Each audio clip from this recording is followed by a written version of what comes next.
Hello everyone, I'm meteorologist Charlie Ironmonger. Thank you so much for joining me today for your 1 p.m. news and weather update from the First Alert Desk. Now, police are asking for your help in finding a pickup truck, or the driver of a pickup truck, rather, that was involved in a hit and run earlier today. Now, the pole and signs on West Main Street were broken in two around 7:15 a.m. by the crash.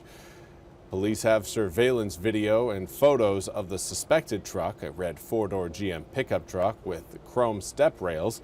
The truck would have noticeable front end and driver's side damage, according to police. The street, which is also Highway 41, was closed this morning while crews worked to repair the damage. Anyone who recognizes the truck should call Wallace Police. Now we want to turn our attention again to the strong to severe storms that have really been ravaging the Midwest.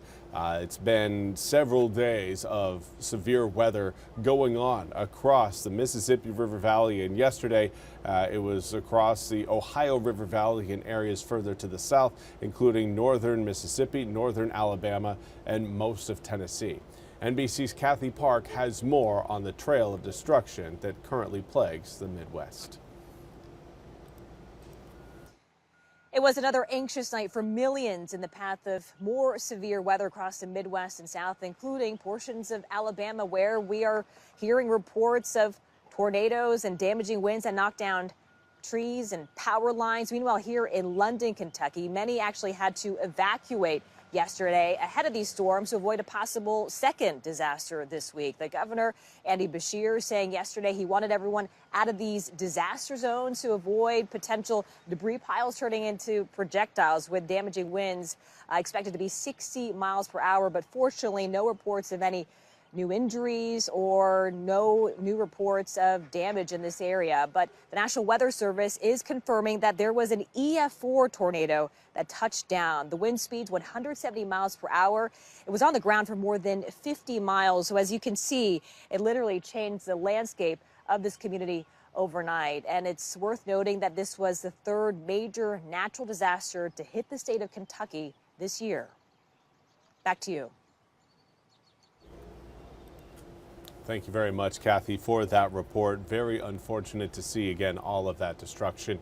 But we, again, are anticipating strong to severe storms possible later on tonight around eastern North Carolina. We're not going to be seeing widespread storms. That is not going to be this setup. But a few of us could certainly catch a severe thunderstorm as it rolls by.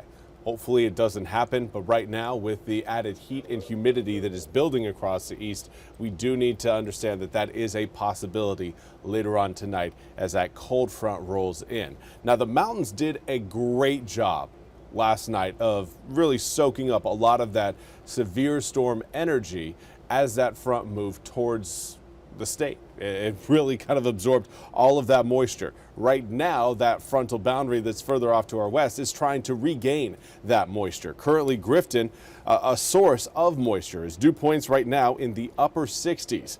It's making 84 degrees feel more like 87, but the higher the dew points get, that's a measure of the amount of water in the atmosphere, the higher those numbers get, the more fuel there will be for those thunderstorms later on in the day.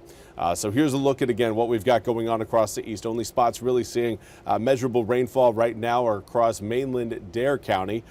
Not a whole lot coming down, though. Most of the activity that we saw this morning is now off of our coast, leaving us again with sunnier skies. Visible satellite point to that very thing, is that sunshine is prevalent across most of eastern North Carolina. It is going to be with us until those thunderstorms roll in later on tonight. But again, those thunderstorms are going to thrive on the added heat that we are seeing. Right now, 88 degrees in New Bern as well as Jacksonville, 87 in Oriental. It is hot, it is toasty across most of our southern counties. As you head further north, though, you're running into more cloud cover. And that increasing cloud cover has kept air temperatures a little bit more subdued than our neighbors to to our south. 63 degrees in Roanoke Rapids right now, 65 in Ahoskie. Compare that to 81 in Williamston. You can clearly see there is a very defined drop in air temperatures once you get north of Bertie County. That's where we're seeing kind of that transition between those who don't have sunshine and those who do. Now, of course, everyone has seen humidity come up, whether or not you've got cloud cover or not. It has been a time period where we've seen, again, humidity just rise over the region, and that is likely due to the warm front that moved in earlier this morning. It caused those morning thunderstorms, those morning downpours, and that humidity will stick with us until the cold front clears the coast late tonight into tomorrow morning. So let's take you through again what we're expecting to see. I think start time on a lot of those storms is going to be between about 7, 8, and 9 p.m. tonight. That will give those storms, again, a chance to get a little bit stronger. Unfortunately, for the storm's sake, as we head to 7, 8, and 9 p.m., those are cooling hours of the day. So as these storms are trying to get stronger, air temperatures will be heading in the other direction, which will do us some favors. Hopefully, again, limits the strength potential of a lot of these storms. It should, but we'll see how hot we get and how much leftover heat there is by the time a lot of these storms really start to kick off. So that's something, of course, we'll continue to monitor as we head through this evening and into the early hours of your Thursday morning. I think most of us are going to be looking at very dry conditions by the time we wake up on Thursday, but through the day, we'll see windier conditions take hold tomorrow, and that will bring with it cooler air temperatures and lower humidity. Overnight lows dropping from 63 degrees tonight to 53 degrees for Friday night. Now, as we make our way through the upcoming weekend, we see that trend kind of hit reverse. We see the heat come back, we see humidity come back, and eventually the showers and thunderstorms will come back as well, likely to occur on Memorial Day and even into next Tuesday. However, we could potentially see maybe a few drops coming down on Sunday as well.